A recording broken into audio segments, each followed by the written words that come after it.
इसका सूत्र क्या है?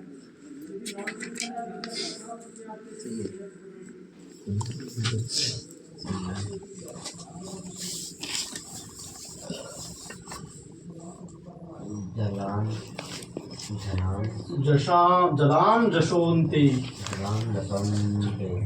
क्या है सूत्र ये? जलाम जशोन्ते। संस्कृत में इसकी व्याख्या है, वृत्ति है, अर्थ है? इसकी वृत्ति बोलते हैं इसको संस्कृत में, जो इसको हम अपना अर्थ पदान्ते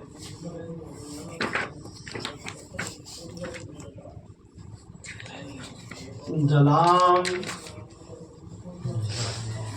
जसह स्युः पदान्ते जलाम जसह स्युः। देखो पदान्ते शब्द है, पद अंते,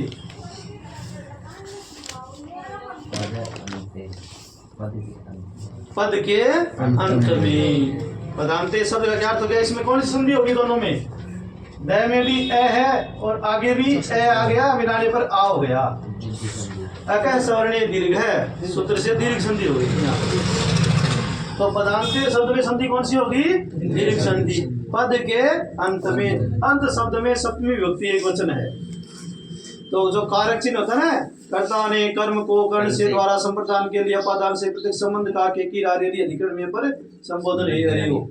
ये जो में और पर, ये सप्तमी विभक्ति में लगते हैं। तो सप्तमी अंत्य शब्द में कौन सी विभक्ति है? सप्तमी। तो पद के अंत में क्या अर्थ हो जाता है इसका? पद के अंत में। जलाम यानी झल वर्ण। जलाम झल क्या हो गया? झल क्या है?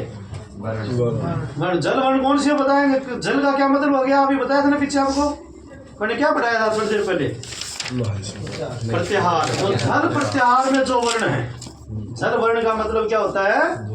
जल प्रत्याहार में जो वर्ण है, यदि किसी पद के अंत में झल वर्ण आए तो उनका क्या बन जाता है? जश। जश का क्या मतलब हो गया? जस प्रत्याहार। जस प्रत्याहार में कौन कौन से वर्ण है वो बन जाएंगे।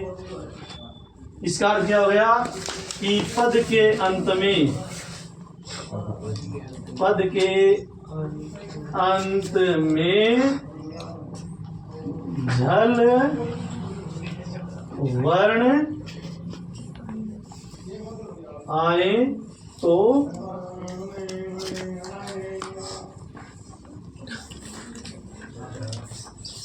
संधि करने पर उन झल वर्णों का जश हो जाता है।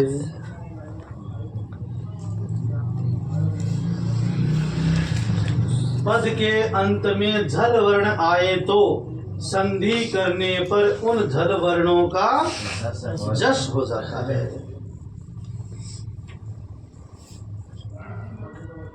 कब आए? यदि किसी पद के अंत में आए हैं तो।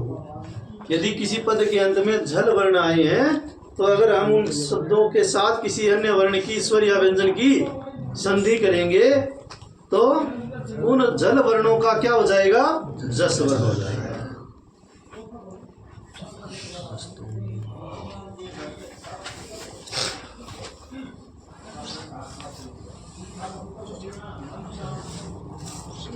अब झल वर्ण कौन कौन से हैं ये देखो भाई।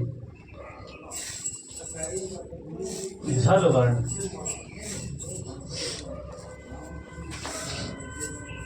झल वर्ण है जैसे शुरू होंगे जय भय ये घय ढय जय भय घय ढय दस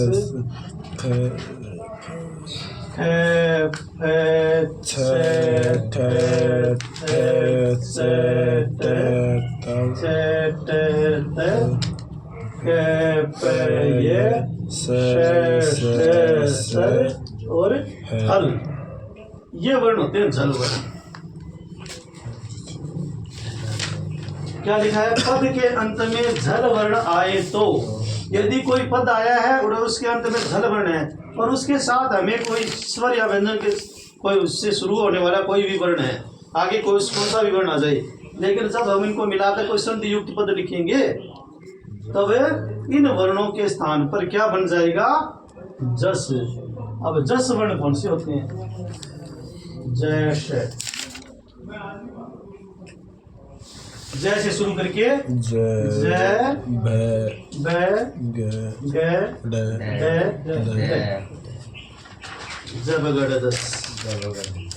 यानी इन वर्ण, यदि किसी पद के अंत में ये वर्ण आते हैं और इन वर्णों के बाद में हम किसी से संधि करते हैं, तो संधि करेंगे तो इन वर्णों में से उसी वर्ग का, जिस वर्ग का, जैसे कै वर्ग, पै वर्ग, चै वर्ग, टै वर्ग, तै वर्ग, ये वर्ग नहीं होते क्या? पै च टै पै, ये वर्ग है। इन वर्गों में उसी वर्ग का ही तीसरा वर्ण हो जाता है। जब अगर दस यानी ग कौन सा वर्ण है? कै ख ग तीसरा, चै छ जय तीसरा, पै फै बै तीसरा, टै ठ ड तीसरा, तै थ द तीसरा, यानी तीसरा वर्ण हो जाएगा। जब किसी भी संधि करने पर तीसरा वर्ण हो जाता है, जब अगर 10 ये वर्ण हो जाते हैं तो वहां जसत्व संधि होती है। जिसको जस प्रत्याहार के बारे में पता चल गया कि जस प्रत्याहार क्या है, जस प्रत्याहार में कौन कौन से वर्ण हैं। अगर हम किसी वर्ण की संधि करते हैं, किसी शब्द की शब्दों की आपस में संधि करते हैं और मिलाने पर जब अगर 10 इन वर्णों में से कोई वर्ण बन जाता है तो वहाँ जसत्व संधि होती है। ये सरल तरीका है हमारे दिमाग में रखने का। यदि हम दो शब्दों को मिलाएं और मिलाने पर जय बै ग ड इन वर्णों में से कोई वर्ण बनता है तो वहां संधि कौन सी हो जाएगी? जसत्व संधि। यदि हम दो शब्दों को मिलाएं और मिलाने पर इन 5 वर्णों में से कोई एक वर्ण बन रहा है तो ये कौन से प्रत्याहार का वर्ण हो गया? जस प्रत्याहार। तो जस प्रत्याहार में त्व प्रत्यय लगा दिया, जसत्व हो गया है। तो जसत्व संधि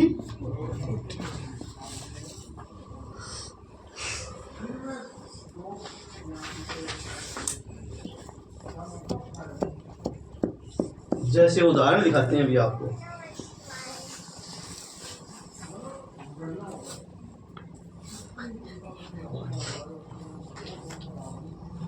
वाक प्लस ईशः,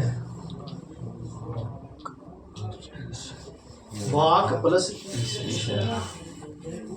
अभी अर्थ क्या लिखा है आपको? जलाम जसोन्ते पद सूत्र का। यदि किसी पद के अंत में झल वर्ण आ जाए और उनकी हमें संधि करनी है आपस में,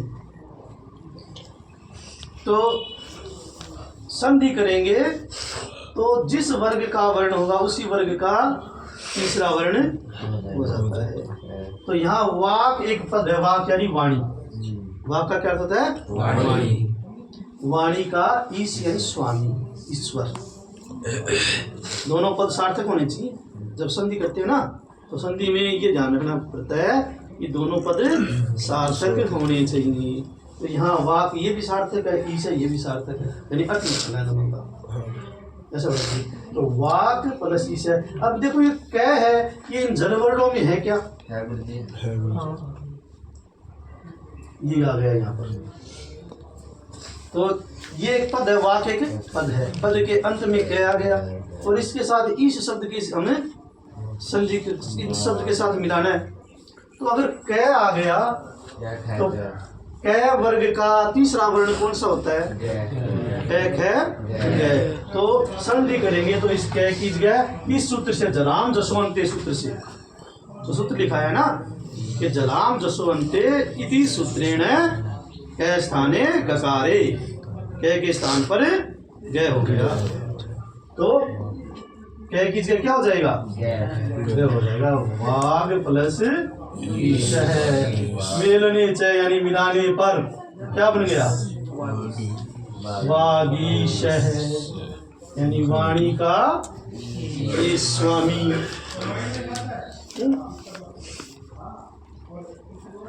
अब देखो अच प्लस अंत है, अच प्लस अंत है तो च है। इन वर्णों में है क्या च? देखो जल वर्णों में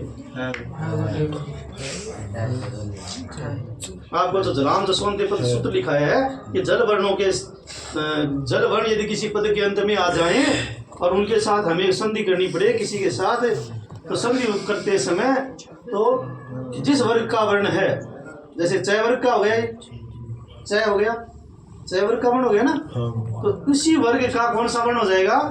उन जस प्रत्याहार में च वर्ग का वर्ण कौन सा है? जय। क्या हो जाएगा? जय। तो इसकी जगह क्या बन जाएगा? जय। क्या बन गया?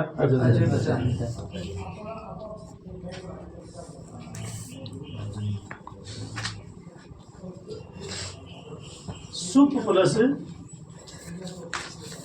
अंत है, सुप प्लस अंत है। अब पै इन जलवर्णों में आया है क्या? देखो है क्या?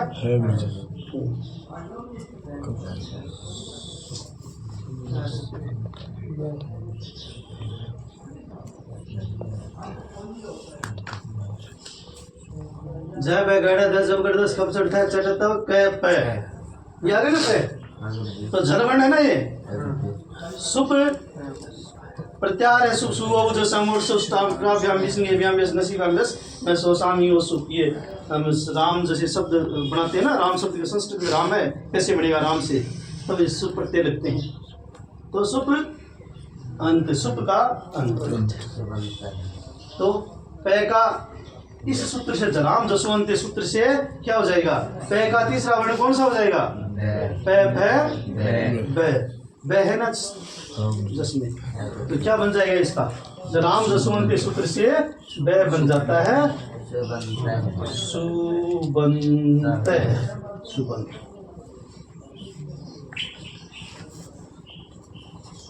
तेरे लिए बहुत इम्पोर्टेंट चाली है क्लास।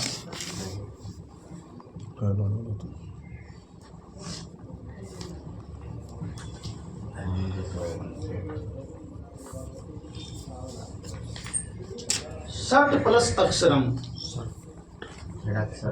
षट प्लस अक्षरम। अब टे है क्या इन वर्णों में?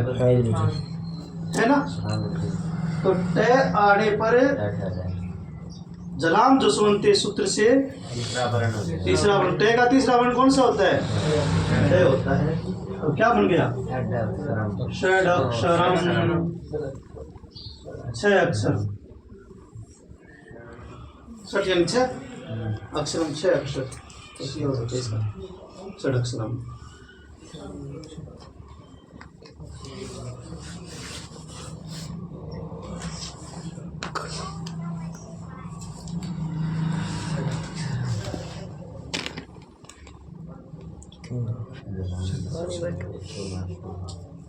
अप प्लस जय, अप प्लस जय यानी उत्पन्न होने वाला, पानी में उत्पन्न होने वाला। अब जय है, पै का कौन सा हो जाएगा फिर? तीसरा। पै का तीसरा वर्ण बै होता है, तो क्या हो जाएगा? बै हो जाएगा। अब जय है, तीसरा।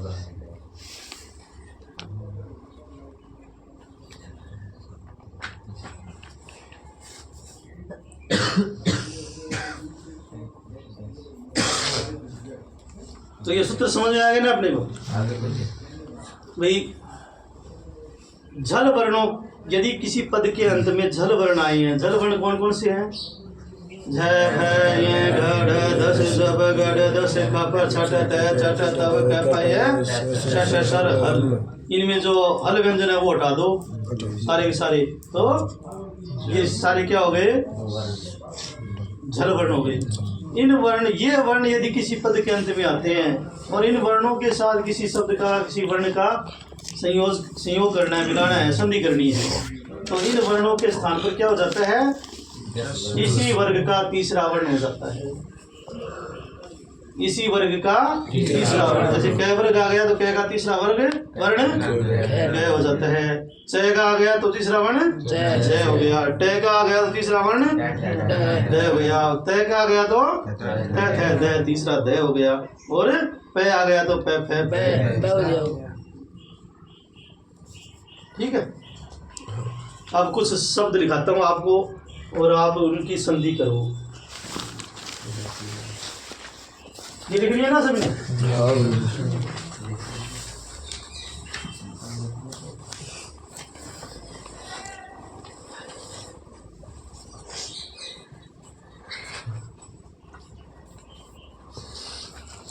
ये संधि आपको पढ़ाई हुई है मैंने। सत चित आनंद, सत चित आनंद।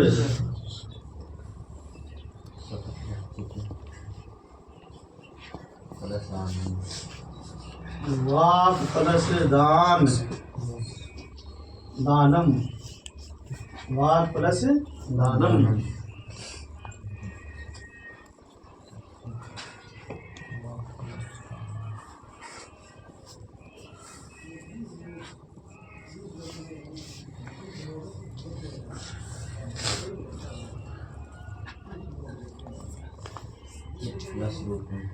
रूप बड़ा है, चित प्लस